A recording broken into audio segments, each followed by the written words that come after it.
Did you know that the first Matrix was designed to be a perfect human world where none suffered, where everyone would be happy? It was a disaster. No one would accept the program. Entire crops were lost.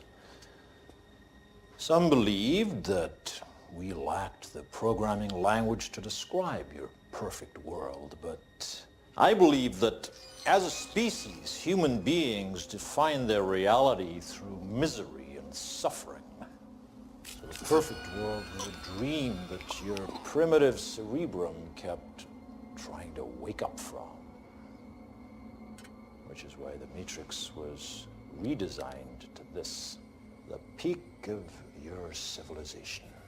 And I say your civilization because as soon as we started thinking for you, it really became our civilization, which is, of course, what this is all about.